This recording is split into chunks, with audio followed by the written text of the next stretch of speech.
박근혜 대통령이 국회법 개정안에 대해 거부권을 행사했습니다. 정부에서 제의를 요구하게 된 배경은 무엇인지 재정부 법제처장 모시고 자세히 짚어봅니다. 처장님 어서 오십시오. 예, 안녕하십니까. 저희 출입 기자들도 굉장히 예상은 했지만 굉장히 강한 어조로 박 대통령께서 국회법 개정안에 대한 거부권의 배경을 충분히 설명을 해주셨는데요. 대통령이 거부권을 행사한 핵심 요지는 뭡니까? 예, 크게 네 가지로 말씀드릴 수 있겠습니다. 지금 국회가 정부에게 어떤 수정 변경을 요청하면은 네. 그대로 따라야 될 것인지 대해서 그게 굉장히 모호해가지고 지금 국회 내부에서도 그게 뭐 강제성이 있는지 없는지 논란이 많습니다. 우리 헌법학자들 간에도 논란이 많고, 만약 이런 논란이 계속된다면은 정부가 이 정책을 집행하는데 이걸 해야 될지 말아야 될지, 또는 국민들도 굉장히 또 혼란스러워하고, 그래서 많은 피해를 국민들이 보게 될 것으로 예상이 됩니다. 예. 그리고 정부가 볼 때는 그럼에도 불구하고 강제성이 있는 거로 보이기 때문에 여기에 이제 정부가 국회가 수정 변경을 요구하는 걸 따라야 한다면은 예. 헌법에서 행정 입법권, 대통령령이나 총리령이나 불령에 대해서 그걸 행정부가 법률의 범위 내에서 정하도록 한 것을 행정 입법권이라는데, 그 행정 입법권을 침해할 소지가 있어서 헌법에 위반될 소지가 있습니다. 그러니까 강제성 여부가 모호하다. 또 행정부가 갖고 있는 각종 부령, 총리령 등에 대해서 행정 마비가 올 수 있다. 그런 취지인 거죠? 예, 거기에 대해서 헌법이 그걸 재량을 주고 행정부가 할 수 있도록 했는데, 예. 그게 이제 국회가 관여함으로써 예를 들면 A를 B로 바꿔라 이렇게 할 경우에는 결국은 그 행정 입법권을 침해하는 그런 문제가 있습니다. 삼권 분립에 저하해야 될 소지가 있다. 예, 이렇게 그렇습니다. 되는 거고. 근데 또 국회에서나 또 일부 헌법학자들은 강제성이 없다. 예를 들어서 지키지 않다 하더라도 제재할 수 있는 수단이 없기 때문에 위헌성이 좀 상대적으로 없는 것 아니냐, 이런 주장이 있던데요. 예, 저희가 이제 그걸 강제성 여부를 판단할 때는 단순히 어떤 용어나 이런 걸 보고 판단하는 것은 아니고 문장 전체를 봐가지고, 종전에는 그게 통보제도였습니다. 네. 국회가 통보를 하면은 행정부가 재량을 가지고 그 부분을 따를 것인지 안 따를 것인지 판단을 해서 국회가 잘못 판단했다 그러면은 행정부가 충분히 설명을 하고 안 따르는 경우가 있었습니다. 예. 근데 지금은 강제로 따라야 되는 것으로 이렇게 해석하는데, 어떤 벌칙이나 이런 게 없다고 해서 강제성이 없는 것은 아닙니다. 지금 우리 예산 같은 데 보면 예비 타당성 조사를 하야 한다. 근데 하야 한다 그러는데 안 따르면 안 되죠. 그걸 삽을 할 수 없으니까. 근데 거기에 대한 벌칙은 없거든요.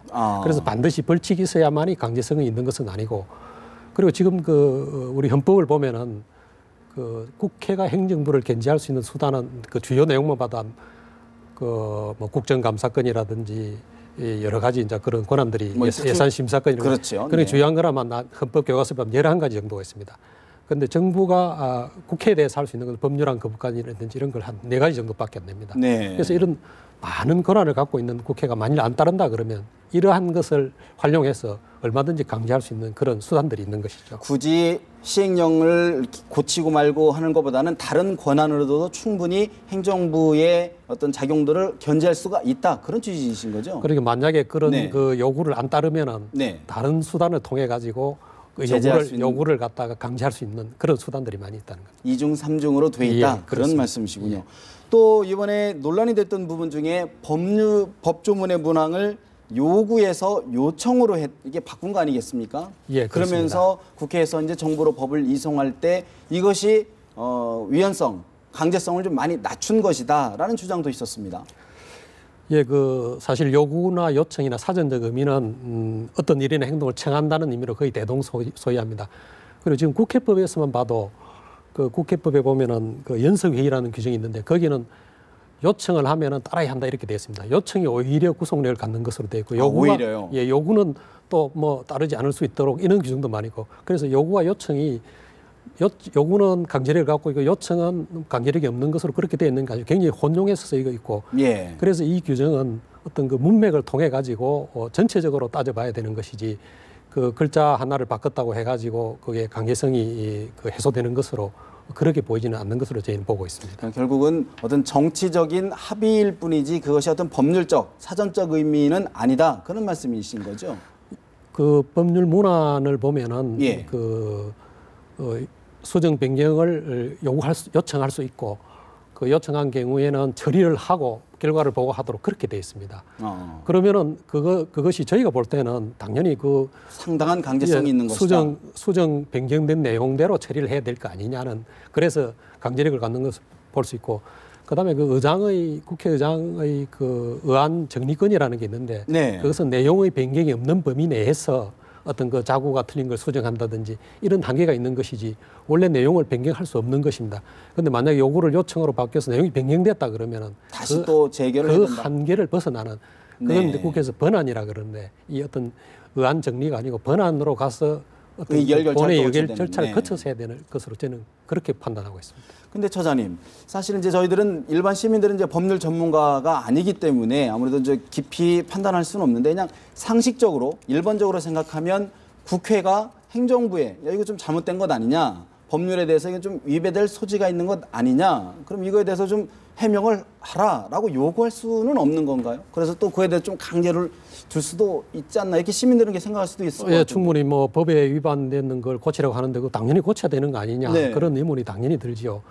그런데 이제 그걸 고치라고 하는 걸 보면은 국회가 볼 때는 위반했다고 보지만은 행정부가 볼 때는 위반이 아닌 걸로 봅니다. 그래서 그 판단의 주체가 누구냐에 따라서 그걸 달리 볼 수 있는데 그래서 우리 헌법은 어떤 태도를 취하고 있느냐 하면은 그것은 제3의 기관인 사법부가 판단해라. 네. 그래서 헌법 그 107조 2항에 보면은 어떤 그것도 재판의 전제가 된 때에 법원이 판단해서 그 명령규칙 하위 이 행정입법이 상위법에 위반되는지 여부를 판단해서 하도록 그렇게 하고 있습니다.